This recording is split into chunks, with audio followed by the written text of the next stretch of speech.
So you're sitting where these days Billie sits. So we sit here, co-piloting. Right. The microphone that's over your shoulder, we have it's like a boom mic, and she'll just swing it around when she's singing, and then we keep it out of the way. Yeah.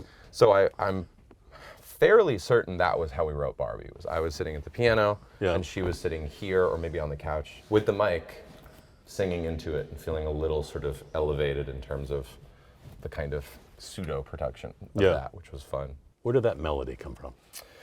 The chords were just at my fingertips, like playing a chord and then playing another chord and playing another chord. And I've had a couple times in my professional life where I've gotten super lucky. One of them was Ocean Eyes. Ocean Eyes was like playing those chords and just literally at the same time being like, I've been watching you for some time, can't stop staring at those ocean eyes. Like all at the same time, improv, like straight up improv. Yeah. And the Barbie thing was very similar. It was at that piano and Billie singing that, I used to float, now I just fall down. It's always interesting to me where a melody comes from. I know. James Bond, on the other hand, was this like math exercise of melody, of like...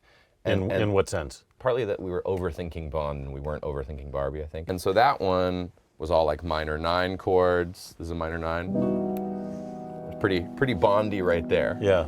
Right, exactly. The lyrics in Bond songs are often kind of strange. Yeah, well, yes, and they have to be sort of obtuse. I mean, it's like, in some ways, is it a stretch to sing from the perspective of a doll turned human being? Yeah, sure. Yeah. Is it stranger to sing from the perspective of Daniel Craig?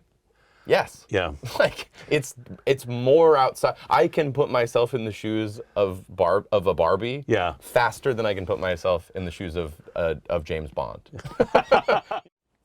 Let's talk about the song to start with. I was aware of Barbie passively because I'm on the internet like 23 hours a day, and it was big from the minute they started production. It was like big that Greta was writing it. It was big that Margot was doing it. It was big that Ryan was doing it. And then there were all those set photos last year of them on the beach in their fun outfits. Yeah. And it was just really buzzy from before any promotional anything. It was just buzzy.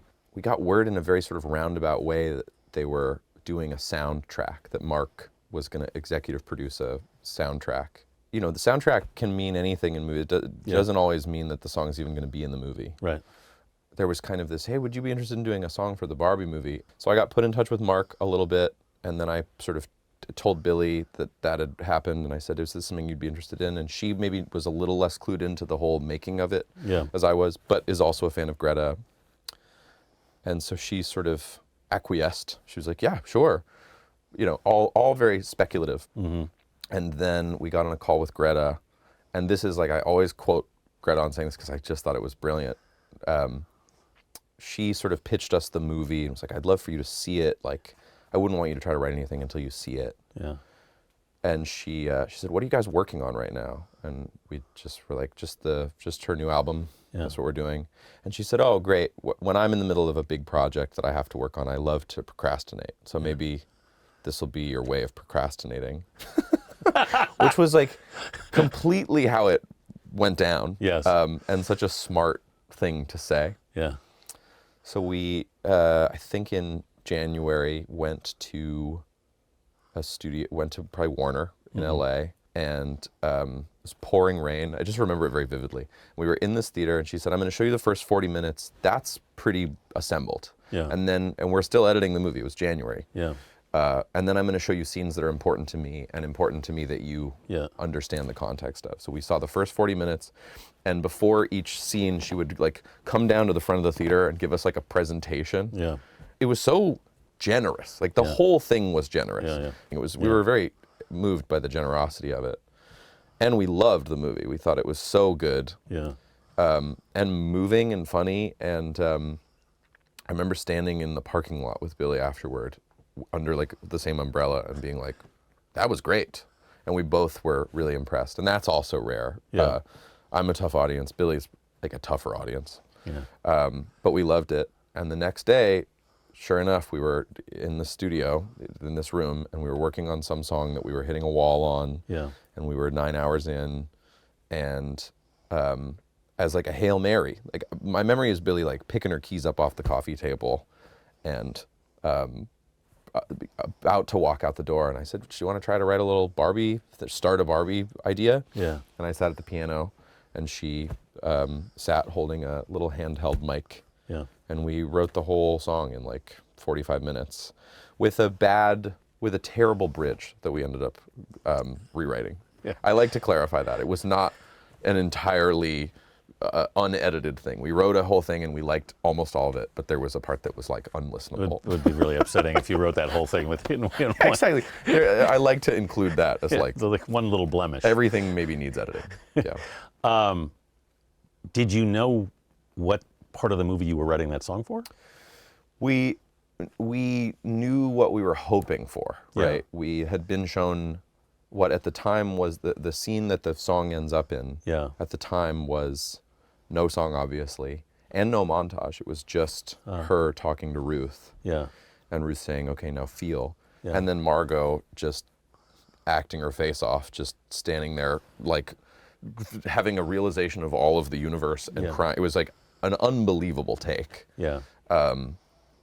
And so we wrote it inspired by that and with that in mind as the kind of zenith of, what we could get. Had Greta said to you, I need a song for this? She hadn't said, I need a song for this. She'd said, I don't have Barbie's heart song. But she hadn't said, this scene. It's so perfect for that scene. Thank you. And then we turned it in early enough that Mark and Andrew Wyatt were still scoring the movie. And so they interpolated the melodies of the song we wrote in sort of throughout that plot line, like with the mother and the daughter and her at the bus stop. So by the time it gets to that scene, you've heard those chords and a little bit of Billie humming like 5 times or 4 times. When you wrote that in like less than an hour, what were you thinking?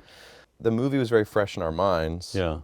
And the imagery in the movie sounds like a metaphor when you sing it. And that was really cool. The whole, like, I used to float, now I just fall down. That's such a metaphor, except that in the movie it's the thing that you're watching, right? Yeah. And so that was, anytime you're writing with something like that as the reference, dream come true, because you get all this sort of leeway.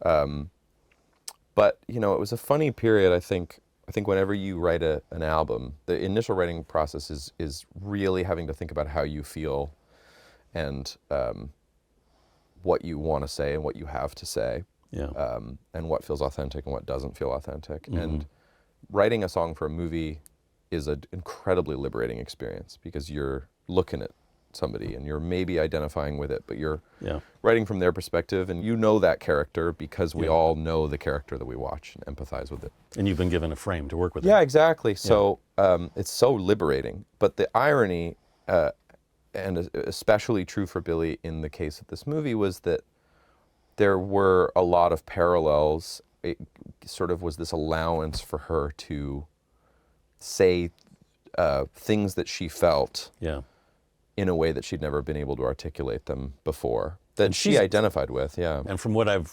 heard her say, she didn't quite realize that at first. Of course, I think she thought, I'm writing a song about Barbie, and then, like any song that you hear somebody else sing that you identify with, I think she'd written this song about Barbie and then was listening to the song we'd just written about Barbie in her car and thought, I feel this, like I'm singing the song about Barbie, but I feel this way. Creatively at that point, you guys were actually kind of stuck. We were, I like to sort of like muscle through whatever version of writer's block something is. Like I subscribe to the idea of like, I'll just write a bad song and then I'll write another bad song and then the third song, maybe it'll be good. But I think Billie, and she'd say this if she were here, like the way that we write albums together, there's very little on the cutting room floor. And so that means if you are stuck on something, you're stuck on it, right? There's no sort of writing a bad song and throwing it in a pile. And so that was happening, and I think it wasn't so much that we were stuck, it was that she was growing up and in a season of change and in a season of rediscovering herself. Their music was reflecting this sort of metamorphosis period. Yeah. As the year progressed, she sort of found firmer footing of who she felt like she was again, and it the faucet turned back on. But there was a period where I think she was in the dark enough about what she felt like she was as a person. Mm-hmm. Yeah. And therefore what she should write about. What she should say, what she had to say, what she would want to say, what felt authentic. What do you do when you're in that place, or do you understand that moment will pass? The day isn't fun, but I am confident that the moment will pass. Do you know what I mean? It's a discouraging.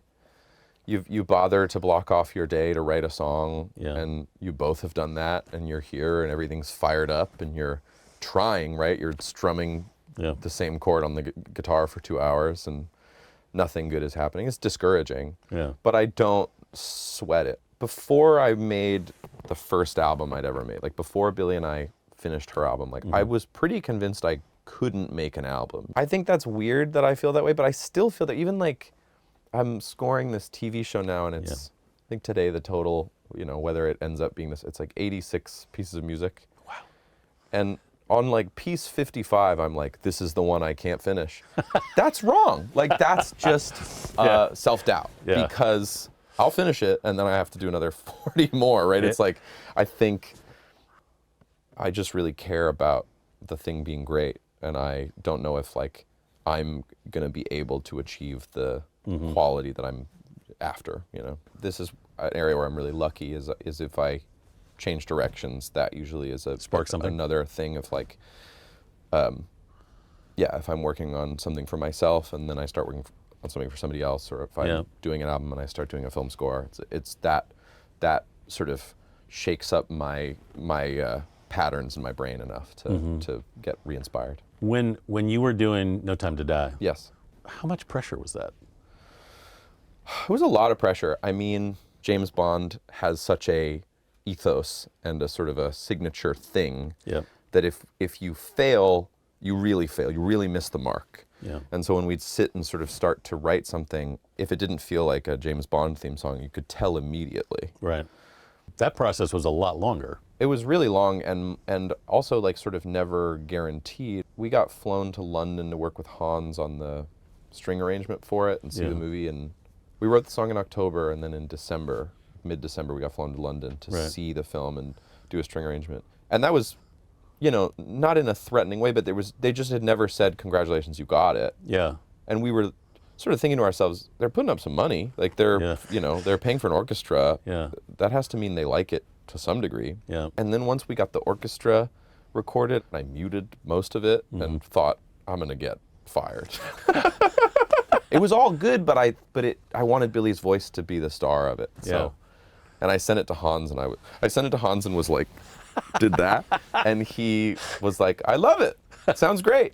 But I don't think I felt like we'd gotten the gig until they announced it. Like until there was a sort of Billie singing the Bond theme song. Right. And then people, because it was just announced that she'd do it, artist friends of mine would text me and they'd say, hey, congrats, I can't wait to hear what you write. And I'd be like, thank God if they'd announced it and we'd written nothing, that would have been the worst I totally get that. And then the movie didn't come out for 18 months. Yeah, right. Because of COVID. So it was like from genesis of song to the release of the movie were chapters and chapters. What do you like about writing for film? Well, twofold. I love movies, so seeing a piece of music coexist with a great scene of a movie is so powerful. From a writing perspective, everything we've talked about, the sort of liberation of being able to write a character study, being able to make something that's like assignment, sort of bespoke. Yeah. It feels like making a piece of furniture for somebody's house, which I love. Yeah. It's a good part of being an artist, but I think a lot of being an artist is looking inward. Mm-hmm. And I like doing stuff where you're looking inward at some fictional character. How big a leap is it to write for a TV series? Well, I'm scoring this TV series right now, and that's its own whole sort of different area of my brain, and not something I have nearly as much experience in. How is it a different area of your brain? This is all instrumental stuff, so there's no lyrics, no vocals to worry about, as opposed to the What Was I Made For, where the dialogue drops out and you watch a montage and you hear the lyrics and you see the image. You know, I'm writing music. There are moments where it's just music and what you're seeing on screen, but a lot of it is how is this going to play with this dialogue? How is, like, you know what I mean? The lyrics are written for you and they're the dialogue. Yeah. And so you're scoring the emotion of the scene underneath. Yeah. Two actors performing a great scene. I like this too. It's different, and it's a little bit of an ego death, but working on score, you know, you can labor over a piece for days and deliver it on a plate, and the filmmaker will say, you know, this is a beautiful piece of music. It's not right for this scene, and you go like, okay, throw it away. Yeah. And there is kind of a liberating part of that too. Yeah. And it's very humbling, I would think. The first time you make it, the first time I scored anything, you are so precious about it. And then like the 10th time you're making a piece of music, you're still careful and trying to make something great. But there is this kind of knowing that you're making it for a person who then that it may not land. Yeah. It frees you from whatever sort of amount of preciousness and how tightly you have to grab something, which I think is great. The hours are long, but the work itself is joyous. Like the work is fun. Yeah. Yeah. I always wonder if filmmakers hear music in their head at all. They all think they do. They do? I see music videos for stuff when I write it. And if they all came out, some of them would be like the worst video you'd ever seen. Yeah. It was like, yeah. The filmmaker thinks he's a conductor too. How do you know? Yeah. But I would think he would sort of have to in some ways. To some degree, you have to have a vision and execute it. I mean, I think that's, from my observation of the few directors I've worked with now, the number one thing a director has to have is a vision. You know, I think that more than anything else, more than technical experience or any sort of knowledge of anything, they have to go, I'm seeing this in my mind, and I have to, a director has to be like, have a vision and be able to articulate it, and that's what makes a director. Have you had time to work on your own stuff? I've been doing a little bit of my own stuff. I try to compartmentalize Billie's albums and my own because I like them not to bleed. Yeah. So do you have to sort of park that over here while you're working with her? A little bit, yeah. And I kind of enjoy that. Yeah. And the other thing is whenever we finish making an album, and it'll be true of this case, you know, she goes off and does everything else that being an artist involves. She'll go direct all her music videos and do crazy visual, like the visual component of an album is such an undertaking, and the visual component of her album I have nothing to do with. And I think 50% of what makes her such a great artist is her visual language. And so, we wrap an album and she like runs off to do all that stuff that I'm not involved in. So it's good to have a thing for myself to do. I think that her album and this television score are going to wrap like on the same day. Like they're going to wrap at the exact same time. Yeah. And I'll have a crisis.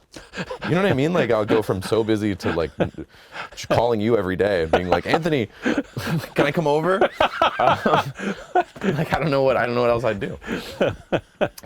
Well, I would actually think that in some ways that would be kind of a relief. For me to call you every day? No, not that part. To have some time off? Yeah. It's really true. I feel like there was a period last year, this was pre-Billie's record or scoring, but just of scheduling where we were on tour, and every weekend for 5 weeks was the first weekend was the Oscars, and the second weekend was the Grammys, and the third weekend was Coachella, and then the Met Gala or something. Yeah. And so it was like tour all week, and then fly from Seattle or wherever the tour bus is to like LA to perform at the Oscars, and then fly back to do the rest of the tour, and then fly to Vegas to do the Grammys. Yeah.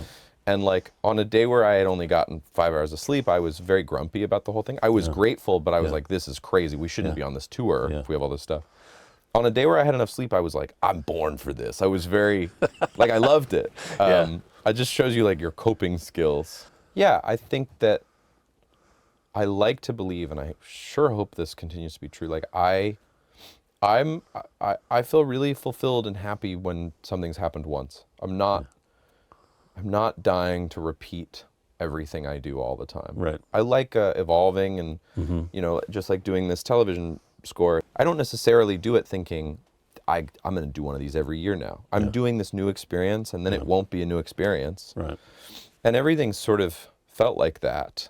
Yeah, I think the people who get the most damaged are people who were missing something so much that the thing that filled them up was like the arena of people screaming their name, because that's the hardest to guarantee that it'll be sustainable. Like, I love making music. I seem to be at a point now where if my listenership goes to zero, as long as I don't buy a bunch of, Lamborghinis, I could probably sit around and make music for the rest of my life. And that's like sigh of relief, like fantastic news. Because that's what you always wanted to do. It's always what I wanted to do, Yeah. and all I thought I would do. Like, I often say that, like, my only dream growing up, this is how big my dreams were. I wanted to open for a band that was playing the Fonda in LA, which is like 1,200 people. I wanted to open, just to be clear. I never thought I'd sell that place out. Right. I just wanted to be able to to play to a packed Fonda that was there to see somebody else. That was my dream. Yeah. And when Billie played the Fonda in 2018, I was like, well, this has been fun. Like, I think it's probably all downhill from here. Yeah. I feel really lucky, and I like to work, and I like to work hard, and I don't plan on stopping, but I also like being the sole person in the spotlight is not something I think you should try to do forever. I think if you're involved in projects that are important to you, that's the fantasy. And I just feel like so lucky. I just feel like I get to be involved in things I'm really proud of and excited to be a part of. And I've also learned a real lesson in collaboration. How would you describe the collaborative relationship with your sister? I think that it's the closest I am with Billie to like total trust of anyone, and total vulnerability. I'm sure there's something that she would be embarrassed to say in front of me, but not much. Has it always been that way? I think probably more and more as we've aged, just Really? because we've spent more and more time Yeah. to get, like, the funny thing about our age is, like, when we made Ocean Eyes when I was 18 and she was 13, that felt like right where our lives might go in completely different directions. Yeah. And then instead we started working together and spending more and more time together. Yeah. And over the years, it's like more and more and more and more and more. Yeah. And she's the person in my life that that I'm the closest to. Yeah. How close are you being done with Billie's album? Very close. Yeah. Yeah, super close. I've been throwing the number like 92% around. I say 92, not 95, because I want to leave some room for if we have a new great idea. But it's really close. Yeah. Yeah. How do you feel about it? I feel really proud of it. I think this is fair and natural. It's like people measure stuff when it's successful in its success. Yeah. They don't measure it from a sort of quality standpoint as much. Yeah. But the way things are judged are success, failure. And Billie's first album was so successful. I think it was the most listened to album on Spotify that year. Yeah. It's like some crazy thing that we were like, really? Yeah. And so I think stuff's always going to get compared to that album. And that's great. We love that album, and how lucky are we that we had a big first record. But we're better now. Like, her voice alone is night and day. She's a stronger, more powerful, more controlled singer. Yeah. And I've just spent, 5 years since that album producing music. I just know more. I can see the sort of before and after of how much I knew making the first album, how much I knew making the second album, and how much I know now. And I'm proud of that progress. I think that I've tried to really be conscious of that in the process, because it's helped alleviate whatever pressures somebody might feel to follow up a follow-up. How do I do this? I just feel confident in the actual technical side of the album, of the songwriting and of the production. Is there anything creatively that scares you? Well, the film scoring scared the hell out of me. So that was why I did it, was that it scared me. And the process of doing it is still scary to me in the way that making albums used to be scary to me. I've just made enough albums that it's hard and challenging, but I'm not terrified the whole time. With Billie's third album, you're past the sophomore problem. Right. But there's still it still comes with expectation with it. It goes without saying. Are you past worrying about that? No, I think like if this album doesn't have a number one, I won't think we made a terrible album because it didn't. Yeah. But we have made songs on this album, and thought this feels commercial, Yeah. when we've sat back and listened to them. Not that we're making something to make a hit, Yeah. but when we listen to it, we think, I feel proud of this, and this feels like it might make somebody buy a concert ticket, I think there's no shame in trying to make something that's going to be really popular. I try to just make art carefully and really focus on it and make it as good as it can be. And if there's a choice between something that like will only satisfy me or only satisfy, the masses, Yeah. I take it case by case. But usually there's a version that I love that also feels like it's listenable, That's what I've been saying about this album, which again, I'm not making it this reason, but like, how artists in crappy label deals will get shelved or whatever, and they'll make an album that like at the end of making it, they know like might not even come out, stuff like that. Yeah. Like we're making the album that if it was only ever going to be heard by us, we'd be making, which is awesome. Like that to me that's what I'm proud of, is the kind of making what we want to hear and what we're excited about, and not making it out of fear or ego.